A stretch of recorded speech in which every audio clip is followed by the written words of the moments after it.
Alright, Daniel Road, TradeThePlan.com. I almost shorted crude right here. So this would be the second trade of the day. The first was down here. Right there. And now it's turning down from the top of this trend line here. And then on the RTH chart, you've got that 15-minute churn bar right at the top of this downsloping channel.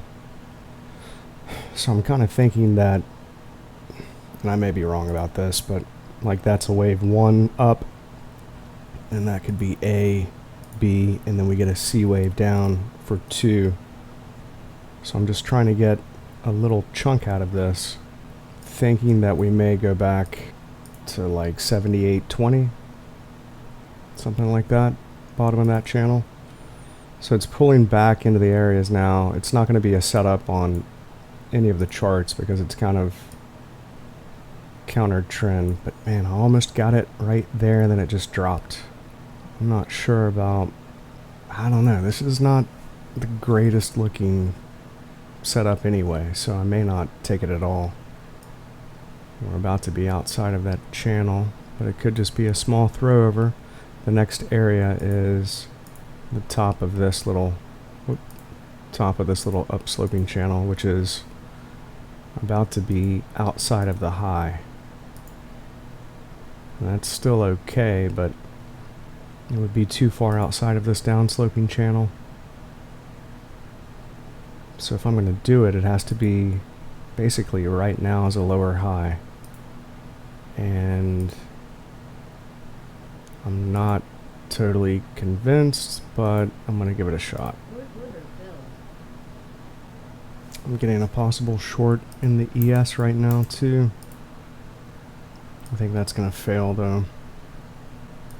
Oh no, the ES is at the top of this channel. That I was hoping it would come down one more time and then I was going to buy it down here, but it just shot straight up right when I was expecting it to come down. So I don't think I'm going to mess with trying to short that.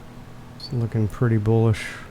Most of my winning trades have been longs. I'm not sure what's up with that, but I need this to work out right away. If it starts breaking higher, I think I'm just going to close it.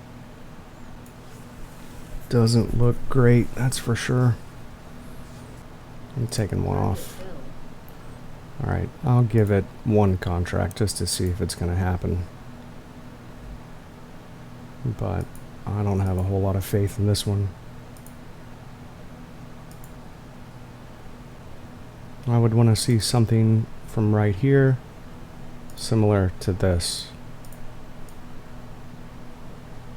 And then I'd get out maybe 40, 50 ticks. But I think I'm going to get stopped out. Like I said, it's not a great looking setup by any means. I mean, it's decent, but it's just awkward, you know, in an awkward spot. And I'm basically looking for a C wave down, which is not my typical trade.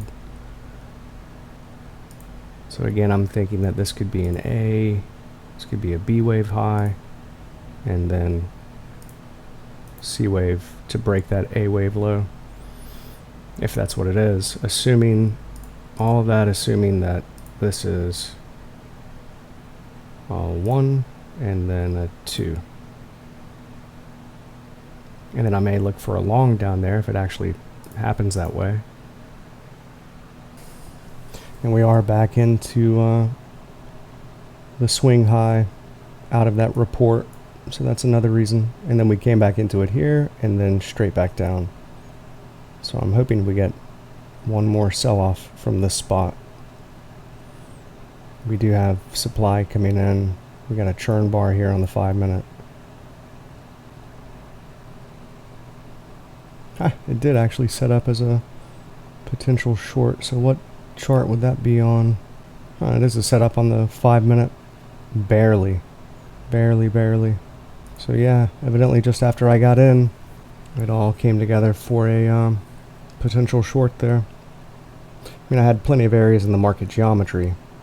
I was just thinking because it's kind of in between an uptrend and a downtrend on so many of these charts that it wouldn't actually set up. But yeah, the 5 minute did barely allow it, because this little A, B, C.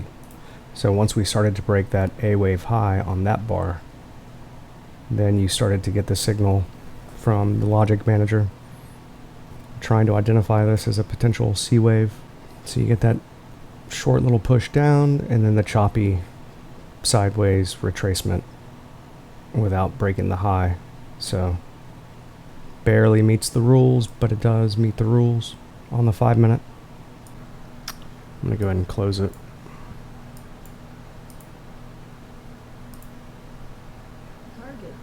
Alright, so I went ahead and closed it instead of taking a loser on this. I think it's gonna fail. I wanted to see it break right down through that midline there.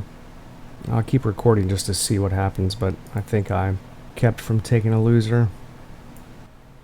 Alright, so this is what happened. It did come down. That's alright.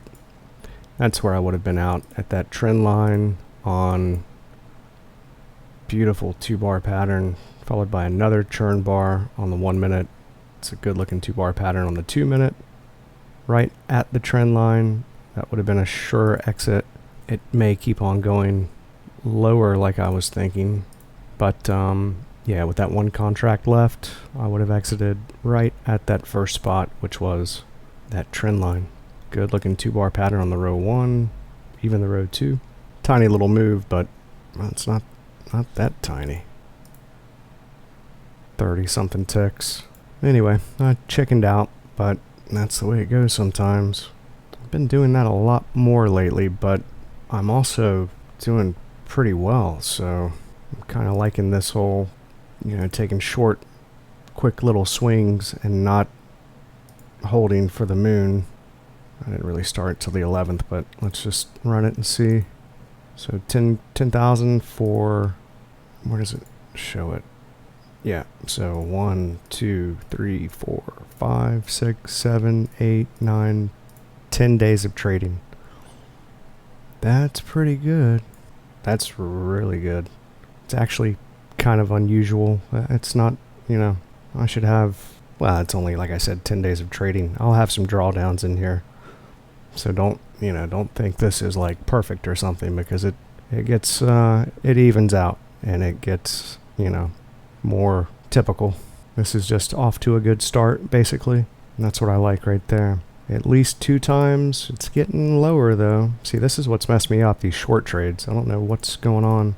It's like I'm chickening out of them, or I'm taking bad ones. I don't know, but anyway, off to a good start. So anyway, yeah, that's pretty much it. I just wanted to record this, see how it played out, and then of course I chickened out, and it did actually turn into what would have been a winner. But at least I broke even. I think I got like 2 ticks out of it or something. But anyway, alright, this will be the last one. If I can get it, it'll have to pull back. I'm not gonna chase it. This is a potential long on the ES. Got enough areas, I'm not gonna make it. I don't have the upsloping area. Oh well, that one will have to go without me, but it is a valid setup. I just don't have an area sloping in favor of the trade. But it is at this kiss goodbye line, which is just a really nice look. Breaking out of that, then pulling back to it. Bottom of this downsloping channel, it does look like a major low here that we're going to crank it up to the upside after. But I'm not going to chase it. I would have had to have been in really close to that low to justify this one. So yeah, I missed what would have been a good one. I should have jumped into it before starting trying to record. But let's say that I would have been long. Where would I be exiting? Well, that would be the first main spot, would be this parallel. Just from low to low, parallel from the high. So once we break this high, I'd be looking for an excuse to go ahead and get out. And then beyond that would be the top of this channel. So I'd be holding one for top of that channel. In fact, we're at the midline. What time is it? 2:37. If I were long 2, I'd be taking one off right here, and then I would hold that second one either to the top of the channel, upsloping here, or downsloping here. So that one's not too much higher, 60 right here, and this one's at 57. It's even a potential short right now. Yeah, I'd probably just close it right there. So anyway, I just wanted to show the outcome of that one. And now this is really it. Alright, see you next time.